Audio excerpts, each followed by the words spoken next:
Bismillahirrahmanirrahim. Assalamu alaikum. As you know, this is for Yunus, आपके अपनी दोस्त and trainer of this course. और आप अटेंड कर रहे हैं 21 डेज लविंग योरसेल्फ का ये खूबसूरत सा चैलेंज। अल्हम्दुलिल्लाह आज इसका डे 12 है। आज का ये सेशन हम अपने उस बेस्ट फ्रेंड का थैंक यू से स्टार्ट करेंगे, उसका शुक्रिया अदा करते हुए करेंगे, और वो है आपका मिरर।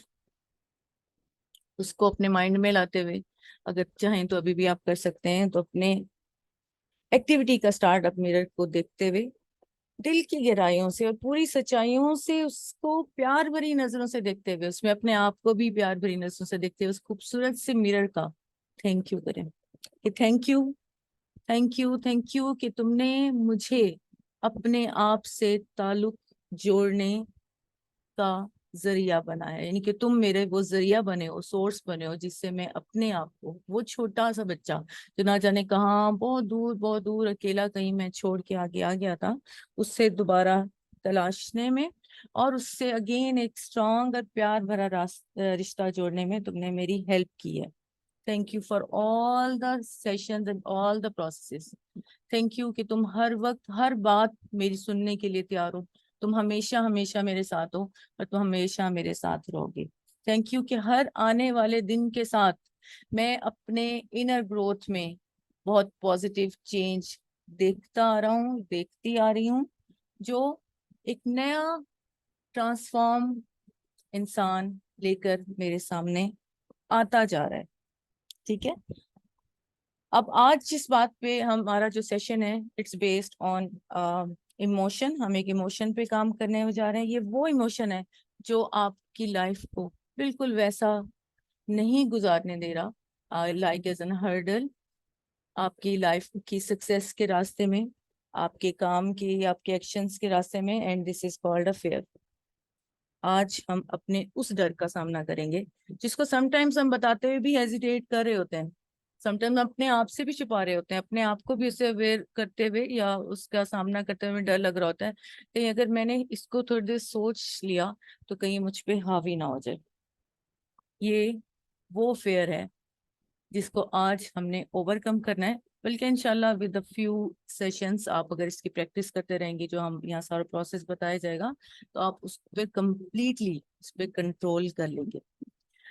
आपने देखा होगा कि हमारे आसपास न जाने कितने सारे लोग हैं, सब ऑलमोस्ट सब किसी ना किसी फेयर में हैं।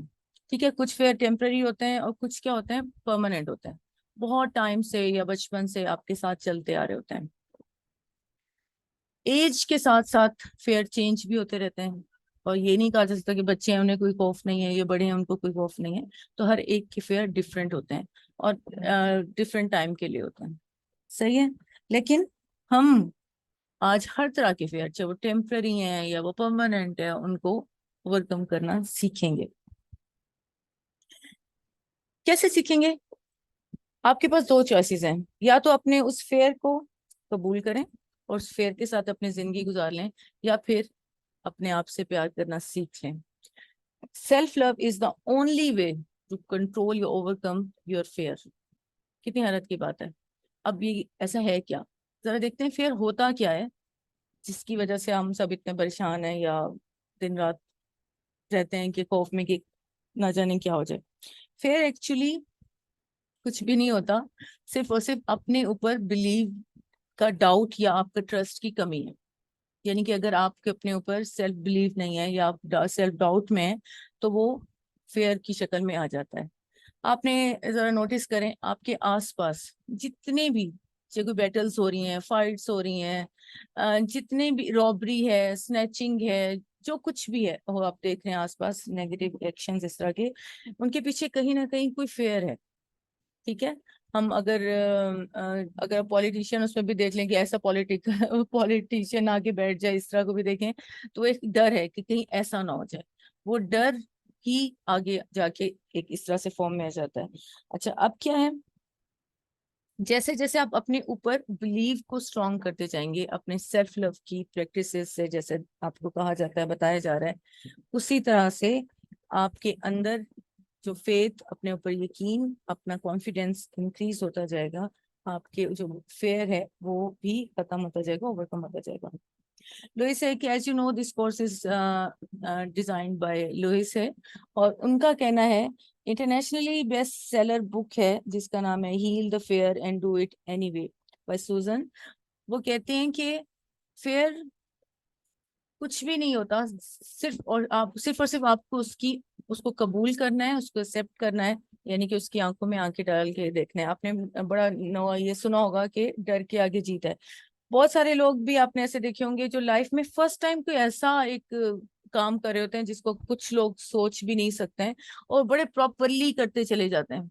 आपने देखा होगा, यानी कि वो बड़ा, आपने कई ऐसे रियलिटी शोज भी देखे होंगे, कुछ लोग फर्स्ट टाइम ऐसा काम कर रहे होते हैं लेकिन वो उस फेयर का सामना करते हैं और फिर उस पे कंट्रोल करके या उसको ओवरकम करके वो जीत जाते हैं।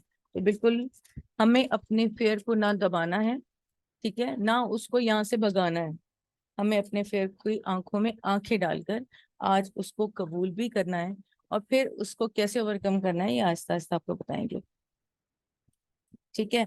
अच्छा, हमारे फेयर कितने होते हैं हमारे अंदर? हर हर इंसान के अंदर अलग अलग टाइप के फेयर होते हैं। कहीं हमें फेयर होता है कि कहीं लोनलीनेस का होता है, कहीं एजिंग का होता है, कहीं फाइनेंशियल फेयर होते हैं, कहीं होता है कि कुछ फेयर ऑफ डेथ भी होता है। हर तरह की, जिनके आप एंग्जाइटी स्टेट या उसमें देख लें, फेयर ऑफ डार्कनेस का होता है, हाइट का होता है। हर तरह के फेयर हर इंसान के अंदर डिफरेंट डिफरेंट वे में मौजूद हैं, ठीक है। लेकिन इन सब का सोल्यूशन, और कितने मजे की बात है, सिर्फ एक चीज में है, वो है सेल्फ लव। हम अपने आप को जब फुलफिल करेंगे, अपने आप को मुकम्मल इंसान बनाएंगे, तो मुकम्मल इंसान को किसी से ना डर लगेगा, ना उसको, वो मैनेज कर लेगा ना इस चीज को। उसी फेयर को आंखों में आंखें डालते हुए, उस फेयर की आंखों में आंखें डालते हुए आज हम सीखेंगे कि कैसे डिफ्यूज करें द पावर ऑफ फेयर की, और कैसे ओवरकम करें अपने ट्रस्ट को, अपनी लाइफ पर अपने ऊपर ट्रस्ट को बढ़ाते हुए जो आपके अंदर है। The power is inside you. ये तमाम पावर जो हम दूसरों में ढूंढ रहे होते हैं, डिफरेंट चीजों से, डिफरेंट लोगों से हम अपने आप को कनेक्टेड कर लेते हैं, या होप डेवलप कर लेते हैं कि शायद उनके होने से मैं सिक्योर फील करूं, या ये चीज हो जाएगी तो फिर मैं ऐसा फील करूंगी। तो वो सब आपके अंदर मौजूद है, ठीक है।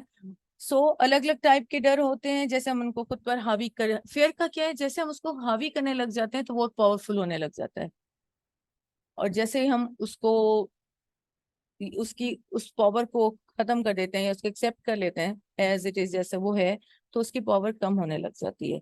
आज डिफरेंट टेक्निक्स के साथ हम इसको कम करने वाले हैं। आज बहुत सारी चीजें आपको करनी है। अभी आज एक लिस्ट बनाई, 4 चीजें मैं आपको बता रही हूँ, 4 टाइप्स ऑफ फेयर। वो आपने भी साथ साथ काम भी करना है, उसका एक कॉलम भी बनाएंगे। वो क्या है? आपका फेयर ऑफ मनी, जिसे कह रहे थे फाइनेंशियल, फैमिली, ये 4 कॉलम्स आपने बना लेने हैं और इस पे आपने वर्क करना है आगे। Family, career, relationship and finance, इनसे रिलेटेड जो जो भी आपके फेयर हैं, आपने 4 कॉलम बना लेने हैं, उसके अंदर इससे रिलेटेड जो जो भी फेयर हैं उन फेयर को आपने लिख लेना है। क्योंकि मैंने एट द एंड इस पे आपको एक मेडिटेशन के थ्रू भी, और इस अभी भी जर्नलिंग वर्क और बॉडी एक्सरसाइजेस का इस पे काम करने वाले हैं, ठीक है। इनमें से जो भी किस्म का डर है, आप उसको देखें कि वो आपकी लाइफ पर क्या इफेक्ट कर रहा है, और इनफेक्ट है क्या, क्या वाकई फेयर इज अ रियल, या आपने उसको बना रखा है। तो आई थिंक मोस्टली जो इमोशंस होते हैं वो फेक होते हैं। अब इन फेक को आपने एक्नॉलेज करना है, इनको एक्सेप्ट करना है, और फिर आपने उसमें से निकलना है। सबसे पहले आपने करना क्या है, अपने मिरर टेक्निक को हम आगे लेके चलेंगे, क्योंकि आज थोड़ा डिटेल से चल रहा है मिरर टेक्निक, और उसके बाद हम उस पर काम करते हुए आगे बढ़ेंगे। मिरर में आपने अपने आप को देखते हुए, वही सबसे पहले तो थैंक यू कर लिया आपने, उसके बाद आपने अपने इस फेयर को जो मैंने बताया है एक स्टिकी नोट पे लिखना है। अब आपके एक से ज्यादा हो सकते हैं, तो आप एक एक करके उन पे काम करेंगे।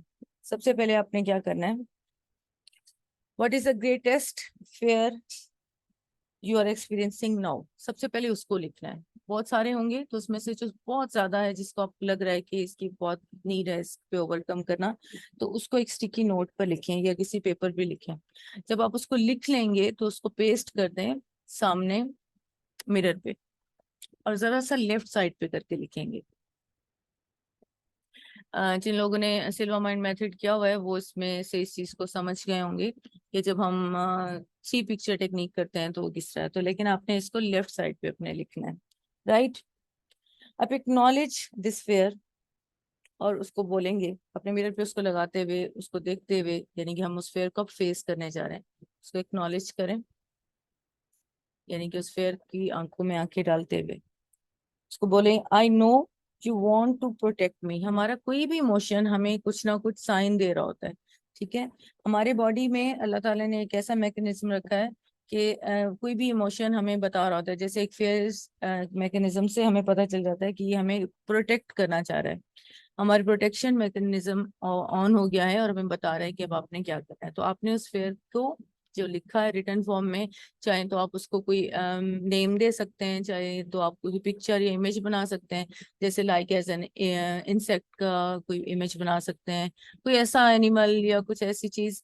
अच्छी तो नहीं बनाएंगे, ज़्यादा फेयर है, तो कुछ भी ऐसे जिसे आप उससे रिलेट कर सकें, तो वो भी आप सामने उस कार्टून टाइप का या ड्राइंग फॉर्म में बनाकर उसे स्फेयर की शक्ल में सामने आप स्टिकी नोट की तरह सामने आप पेस्ट कर सकते हैं अपने मिरर पर, ठीक है। अब उसे बोले, I know you want to protect me, I appreciate that you want to help me, ठीक है। उसको बोलें कि अरे वो फेयर आपको कुछ बताना चाह रहा है, आपको कह रहा है कि आपको कैसे प्रोटेक्ट होना है, या ये आपका एक काम का से एक थॉट है और कुछ नहीं है, काम का से आपने उसको लेकर रखा हुआ है। आई थैंक यू नाउ, मैं उसको थैंक यू करें और बार बार कहें, ये 2-3 दफा ये चीजें रिपीट करें। उसे बोलें कि मैं एक्नॉलेज करती हूँ कि तुम यहाँ पर, तुमने मुझे बताया या तुम मेरे सामने हो, और फिर मैं ये भी जानती हूँ कि तुम मुझे प्रोटेक्ट करना चाहते हो। अपने फेयर से बात कर रहे हैं, यानी कि उसकी आंखों में आंखें डालकर उसको बोल रहे हैं। और फिर I appreciate you that you want to help me and I thank you and now let you go. जब 2-3 दफा कह लिया, उसको एक्नॉलेज कर लिया, उसको एक्सेप्ट कर लिया कि हाँ ये है सामने, मेरे, मैं उसको मानती हूँ, उसका थैंक यू करती हूँ, और अब उसे कहो कि नाउ आई लेट यू गो, अब मैं तुम्हें यहाँ से जाने को कहती हूँ। सही है। अब वो फेयर जिसको आपने लिख लिया, एक्नॉलेज किया, उससे बात की, उसको थैंक यू किया, और अब आपने उसको जाने को, I release you and I am safe, ठीक है। आपने बोलना है I release you and I am save, और इसको बार बार कहना है, मैं तुम्हें यहाँ से जाने का कह रही हूँ, and I am save and protected, I release you and I am safe, ठीक है। अब क्या करना है, आपने अपने उस पेज को, चाहे या तो आप इन पीसीस, वो जो आपका स्टिकी नोट था, इन पीसीस फॉर्म में कर लें, या जो भी है आप उसको टोस कर लें और उसको ट्रैश कर दें, या आपने जो है ना फ्लश आउट कर दें। और इसका मेन प्रोसेस का मकसद सिर्फ ये है कि आपने उसको रिलीज कर दिया, ठीक है। अगर आपको लगे कि एक दफा में ये चीज नहीं हुआ, तो आप 2-3 दफा भी प्रोसेस कर सकते हैं। तो आप ये भी कर सकते हैं कि एक फेयर को लेकर आपने एक दफा उस पर काम किया है, फिर नेक्स्ट जब एक लगे कि अभी ओवरकम हो गया है, तो फिर आप नेक्स्ट उस पे आएंगे, नेक्स्ट फेयर को भी कर सकते हैं, लेकिन स्टेप बाय स्टेप चलें। अगर एक साथ आप सारे फेयर लेके बैठेंगे तो आप का माइंड भी ओवरबर्डन हो जाएगा और क्लियरली उसको समझ नहीं आ पाएगा कि आप किस चीज पे काम करें, ठीक है, राइट। जब आपने इसे कर लिया, तो अब आपने क्या करना है नेक्स्ट। ये हमारा फर्स्ट स्टेप था, बल्कि यूं करें कि अब हम थर्ड पे आ रहे हैं। फर्स्ट आपने उसका थैंक यू करना है, सेकंड आपने अपना फेयर को सामने अपने लिखना है और उसको एक्नॉलेज करना है, उसको अप्रिशिएट करना है, उसको थैंक यू करना है, एंड देन आपने उसको अम, चाहे पीसेस में कट कर दें या उसको अपने फ्लश आउट कर देना, ठीक है। नेक्स्ट स्टेप है आपका, look into the mirror again and repeat these affirmations. Mirror में देखते हुए इन अफर्मेशंस को आपने रिपीट करना है।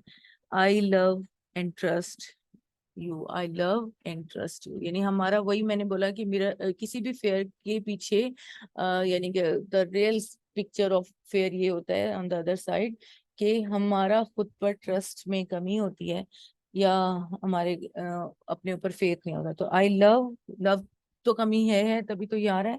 तो I love and trust on you, name अपना ले लें, I love and trust on you Farah, अपना बोलें, सही है। Love and life take of me, love and life take of me, I am one with this power that created me। आपके अंदर ही हर चीज का सोल्यूशन मौजूद है। आप खुद इतने पावरफुल हैं। हम एक्चुअली इस चीज क्योंकि बिलीव नहीं रखते ना इन चीजों पे, या नॉलेज नहीं होता है, लेकिन हर चीज का सोल्यूशन आपके अंदर मौजूद है। अगर आपने वो फेयर किसी भी रीजन से आपके अंदर एक डेवलप हो गया है, तो उसका सोल्यूशन भी आपके अंदर मौजूद है। तो हमारी उस सोल्यूशन को यूं करें कि अवेक करने के लिए या उसको सर्च करने के लिए self love is the best way, जो मैजिकली काम करता है। ठीक है। और फिर जब I am safe and I am protected, जब ये चीजें अब बार बार ये चीज अपने आप से अफर्मेशन अफर्म करेंगे, अपने आप को बार बार कहेंगे, अपने आप को एक हक वेज एक हक करते हुए या अपने शोल्डर को पे थपकी देते हुए अपने खुद को अप्रिशिएट करते हुए अपने आप से कहेंगे, और all is well in my world. इन सबको फीलिंग के साथ करेंगे तभी आपको रिजल्ट मिलेगा। और ये लाजमी है। अगर आप चाहते हैं आपकी लाइफ में चेंज आए, अगर आप चाहते हैं कि आप कहीं पर जहाँ स्टक हैं या किसी भी फेयर को अपने वहां से ओवरकम करना चाहते हैं या मैनेज करना चाहते हैं, तो आपको ये सब चीजें प्रॉपरली करनी होगी। ठीक है।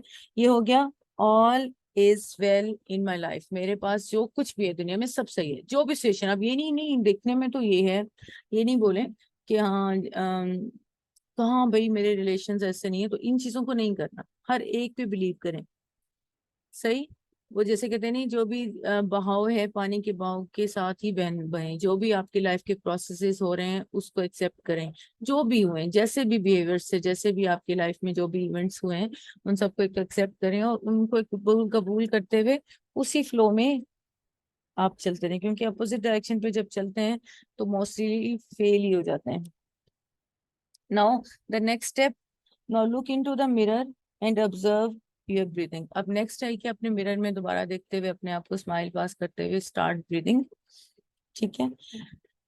अब देखिए, अभी हम क्योंकि फेयर की बात करें ना, आपने उस फेयर को एक्नॉलेज भी किया अपने सामने, अभी आपने एक पूरा स्टेप किया है, एक्सरसाइज किया है, तो फेयर आपको याद तो रिकॉल हो चुका है ना। तो अब देखें कि क्या आप जो ब्रीदिंग ले रहे हैं, नॉर्मल ब्रीदिंग जिस तरह कर रहे होते हैं, तो क्या ये आपकी पूरा फुल ब्रेथ है या जस्ट शैलो है या उससे भी थोड़ा है। क्योंकि होता ये है कि जब भी हमें कोई खौफ आ जाता है, आप खुद नोटिस करें, कभी भी कोई लाइफ में आपको किसी भी किस्म का कोई फेयर या अचानक से भी कोई खौफ आ गया, तो सांस को हम अपने होल्ड कर लेते हैं, अपने ब्रेथ को हम होल्ड कर लेते हैं। तो आप देखें कि कहीं आपने ये जो प्रोसेस ये कर रहे हैं, इसमें आपने अपने ब्रेथ को होल्ड तो नहीं करके रखा हुआ। सही। तो इसको नोटिस करते हुए आपने अभी करना, अगर ऐसा हो रहा है या आपने आपका फुली डीपर ब्रीदिंग नहीं हो रही है, तो शैलो ब्रीदिंग यानी आप हल्के हल्के से ले रहे हैं, जो जस्ट जस्ट तक होती है, यानी कि आपके पूरे लंग्स से होते हुए वापस चली जा रही है, पूरी नीचे टमी तक नहीं जा रही है, तो इसे शैलो ब्रीदिंग कहते हैं। तो फिर क्या करना है, आपने एटलीस्ट तीन एटलीस्ट तीन, उससे ज्यादा भी सकते हैं, गहरे सांस लेने हैं। ठीक है। एक लंबा गहरा सांस लेते हुए पूरा अंदर तक, अपनी गहराइयों तक पूरा लंबा सांस अंदर भरें एंड देन रिलीज करें। और ये कॉन्शियसली ब्रीथिंग है। अभी तक जो आपने जो नॉर्मल जो ले रहे थे या उसको चेक भी किया, तो आप इतनी डीपर ब्रीथिंग नहीं कर रहे थे। अब कॉन्शियसली आपने गहरा लंबा सांस लेना है, और फिर इसी तरह सेकंड गहरा लंबा सांस लें, और इसी तरह एटलीस्ट तीन करें। आपको लगता है कि इसमें करते हुए आपको सुकून महसूस हो रहा है, तो आप इसको बढ़ा भी सकते हैं। अदरवाइज तीन भी प्रॉपर वे ऑफ ये ब्रीदिंग जो है, तीन भी कॉन्शियसली ब्रीदिंग आपको बहुत रिलैक्स कर देगी। ब्रीदिंग करती क्या है, जब हम ब्रीदिंग करते हैं, आपने देखा होगा हर तरह की मेडिटेशन स्टार्ट होती है ब्रीदिंग से, या आपको कोई भी थेरेपी भी कराई जा रही हो या आपने कभी खुद एक्सपीरियंस किया हो, तो वो ब्रीदिंग से ही कराई जाती है। एक तो ब्रीदिंग क्या करती है, आपको फोकस तो करती है, लेकिन अभी हम फिजिकली इसमें अपने बॉडी पर इसका इफेक्ट देखना चाह रहे हैं, क्योंकि हम फेयर जैसी इमोशन पे काम करें। तो ब्रीदिंग आपके अंदर की पावर को ओपन करेगी, वही पावर जिसका मैं जिक्र कर रही हूँ कि the power is inside you. आप इतने पावरफुल हैं कि आप हर तरह के अपने इमोशन को हैंडल कर सकते हैं, डील कर सकते हैं, उसको मैनेज एंड ओवरकम कर सकते हैं। ठीक है। तो आपके अंदर की पावर को ओपन करेगी, आपकी स्पाइन को जो स्ट्रेट करेगी। क्या होता है, मैं अगर यहाँ पर करवा सकती होती तो आपको कुछ बताती कि जब भी हम टेंशन में आते हैं, किसी भी फेयर को या किसी भी नेगेटिव इमोशन को हम फेस कर रहे होते हैं, तो हमारा बॉडी पोस्चर बिल्कुल अलग होता है। और अगर हम बिल्कुल उस बॉडी पोस्चर को चेंज करते हैं, तो वो जो इमोशंस आप फेस कर रहे हो, चाहे वो फेयर के हैं या कोई भी दूसरे, तो वो एकदम से रिलीज होने लग जाएंगे। उनका वो जो इम्पैक्ट इतना ज्यादा पड़ रहा था, वो जो है ना वो ओवरकम होने लग जाएगा, वो बिल्कुल कम हो जाएगा। ठीक है, इंटेंसिटी उसकी जो ना काफी लो हो जाएगी। तो जैसे ही हम करते हैं, ब्रीदिंग करते हैं, हमारा चेस्ट ओपन होता है, हमारे शोल्डर ब्रॉड होने लग जाते हैं, क्योंकि स्पाइन आपकी स्ट्रेट हो जाती है, और आपके हार्ट का फंक्शन प्रॉपर होने लग जाता है, यानी कि आपके हार्ट प्रॉपरली पंप करने लगता है, और आपके पूरे बॉडी में ऑक्सीजन का फ्लो विद एनर्जी फ्लो, हम इसको साथ में कह सकते हैं, वो प्रॉपरली जाता है। तो जैसे आप इसमें होते हैं, तो आपकी वो जो अंदर की पावर है वो इनहांस हो जाती है, और आपको उस फेयर के सामना करने का के काबिल हो जाते हैं। ठीक है। एनएलपी की एक बहुत ही फेमस टेक्निक है, जिसे कहते हैं एक्ट एज इफ। और as you all knows better, all know कि मैं अपनी तमाम सेशंस में और ये कराती हूँ कि कोई भी अगर आप विजुअलाइजेशन के थ्रू कोई भी चीज आपने गोल अचीव करना है, तो आप उसको विजुअलाइज करें जैसे वो आपको अचीव हो चुकी है। तो ये इसका मतलब है कि जब आप उसको देख रहे हैं, तो आपका बॉडी, और बार बार जब दिखाते हैं, तो आपका बॉडी इस चीज को एक्सेप्ट कर लेता है, और फिर वो वैसा ही रिस्पॉन्स देने लग जाता है। तो वो भी आप प्रैक्टिस कर सकते हैं, जो आगे आपको इंशाल्लाह बताया जाएगा कि कैसे। ठीक है, अब कंटिन्यू रखेंगे इस ब्रीदिंग को। अब नेक्स्ट अब हो गया, पहले आपने 3 ब्रेथ लिए, उसका हमने देखा कि उसमें क्या आपने अपने बॉडी पे उसका इम्पैक्ट देखा है। एंड सेकेंडली, अब आपने उस नॉर्मल ब्रीदिंग को कंटिन्यू करना है, जैसे नॉर्मल आप ले रहे होते, वो तो हमने लॉन्गर एंड डीपर 3 सांस लिए थे। अब आपने नॉर्मल ब्रीदिंग करते हुए और देन ऑब्जर्व करना है कि अब आपका जो है वो क्या हो रहा है, कि अब आपकी ब्रीदिंग नॉर्मल पहले से बेहतर हुई है या अभी भी स्टिल वैसी है। तो फिर आप थोड़े से और डीपर अपने ब्रीदिंग करें, ताकि आप नॉर्मल हो सके। जब आपकी नॉर्मल ब्रीदिंग स्टार्ट हो जाए, तो अपने आप से स्टार्ट करें अफर्मेशंस, एज यू नो, हमेशा मिरर को देखते हुए अपने आप को प्यार भरी नजरों से देखते हुए। ठीक है, क्योंकि आपसे बढ़कर आपको चाहने वाला और कोई नहीं है। अपने आप से अपना प्यार भरा ये रिश्ता और भी ज्यादा स्ट्रॉन्ग करते हुए, एक फ्लाइंग किस करते हुए अपने आप को देखें, स्माइल पास करें और